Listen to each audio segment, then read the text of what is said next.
दोस्तों अनअकैडमी के टीचर करण सांगवान जी का वायरल वीडियो फिलहाल काफ़ी चर्चाओं में है।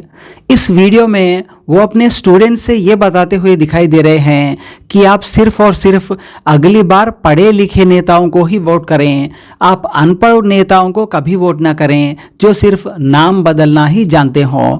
अब सभी जानते हैं इस बात को कि उनका जो निशाना था वो डायरेक्ट बीजेपी पर ही था, क्योंकि ज़्यादातर ये जो अनपढ़ नेता वाला शब्द है ये मोदी जी के लिए इस्तेमाल किया जाता है। जैसे कि हमने कई बार केजरीवाल जी को ये कहते हुए देखा कि मोदी जी एक चौथी पास राजा है, तो ये अनपढ़ नेता का शब्द जो है वो मोदी जी के लिए इस्तेमाल किया जाता है।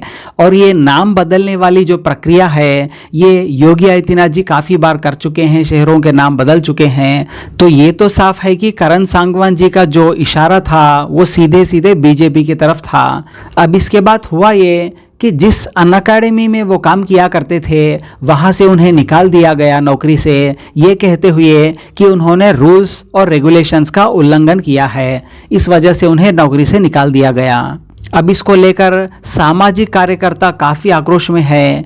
वो भारतीय जनता पार्टी पर ये आरोप लगा रहे हैं कि भारतीय जनता पार्टी देश में बोलने के अधिकार को भी छीन रही है। ऐसे इंसान को चुने जो पढ़ा लिखा हो, ठीक है, जो समझ सके चीजों को। सिर्फ ऐसे इंसान को ना चुने जिनको सिर्फ बदलना आता हो, नाम चेंज करना आता हो, है ना। तो मेक योर डिसीजन प्रॉपरली, है ना। थे हमारे पूर्वज पहले ही कहते थे साहब कि जो बीजेपी पार्टी है ये पूंजीपतियों की पार्टी है, ये बनियों की व्यापारियों की पार्टी है, गरीबों के लिए तो इसमें कुछ है ही नहीं।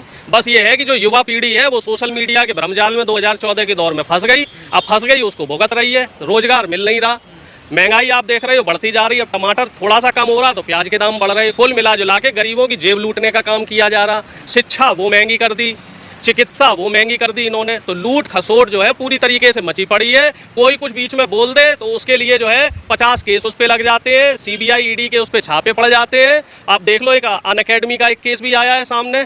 उसने क्या बोल दिया कि भाई जब भी प्रधानमंत्री अगली बार चुनो तो पढ़ा लिखा चुनो, तो उस टीचर को जो है उस अकेडमी से निकाल दिया गया। और प्रधानमंत्री जी एक तरफ से ये कहते हैं लाल किले के प्राचीर से कि साहब देश में जो है संविधान मजबूत हो रहा, देश में लोकतंत्र मजबूत हो रहा, ये मेरे 140 करोड़ भाई बहन है, स्वदेशी है, परिवारजन है। और वही परिवारजन अगर कोई बात कह देता है तो उस परिवारजन पे ऐसी जो है इनका हमारे जो राजा साहब है इनका प्रकोप ऐसा पड़ता है कि वो बेचारा उसको तो या तो जेल की सलाखों के पीछे डाल दिया जाता है या उसकी रोजी रोटी छीन ली जाती है।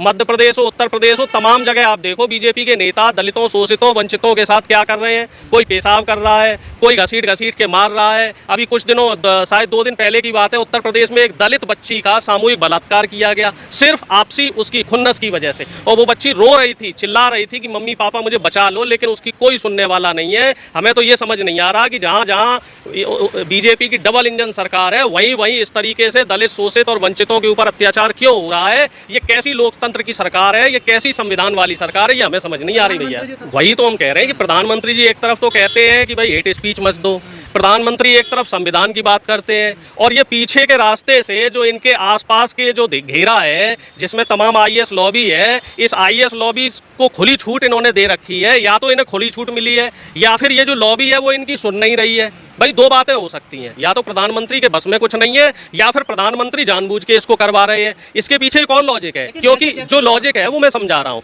लॉजिक ये है इसके पीछे कि लेटरल एंट्री के जरिए सचिव बन रहे हैं, और जितने भी सचिव बन रहे हैं वो आरएसएस के लोग ही बन रहे हैं, और खास विशेष जो है एक विशेष प्रवृत्ति के लोग ही बनाए जा रहे हैं जो दलितों, शोषितों को दबाने का काम कर रहे हैं। आप देख लीजिए कि 73 जो सचिव हैं होम मिनिस्ट्री में, उसमें एक भी ओबीसी का सचिव नहीं है, शायद 1 या 2 दलित हैं। और जो एडिशनल सचिव हैं उन 69, उनमें भी एससी, एसटी और ओबीसी का 1 या 2 ही सचिव है। तो अब आप बताओ कि साहब हमारे जो प्रधानमंत्री जी हैं वो किस तरह के संविधान को लागू करने की बात कर रहे हैं। सुप्रीम कोर्ट की बात करो तो वहाँ भी बहुजनों में कोई जज नहीं है। अगर हम हायर एजुकेशन की बात करें, उच्च शिक्षा की बात करें, तो वहाँ एससी, एसटी, ओबीसी के तमाम जो प्रोफेसरों के पद हैं वो खाली किए जाते हैं। इन्हें साहब बराबरी से दिक्कत है, इन्हें साहब बराबरी से दिक्कत है।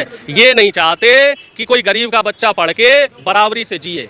ये चाह रहे हैं कि अमीर व्यक्ति जो है वो अमीर रहे, गरीब आदमी जो है वो गरीब रहे। मिडिल क्लास को ये खत्म करना चाह रहे हैं। आप महंगाई की दर देख लो, इस समय दुनिया में सबसे ज़्यादा है।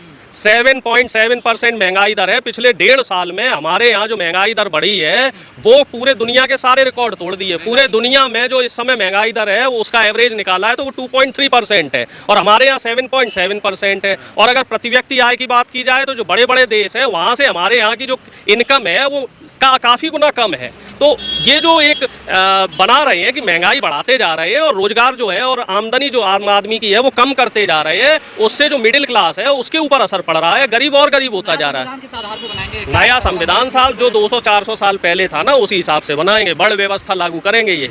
ये समाज में 2 वर्ग बनाने वाले हैं। जो समाज बराबरी में चल रहा था अब वो समाज 2 वर्ग में आ जाएगा। एक जो गरीब होगा जिसका शोषण किया जाएगा, एक जो अमीर होगा जो शोषण करेगा।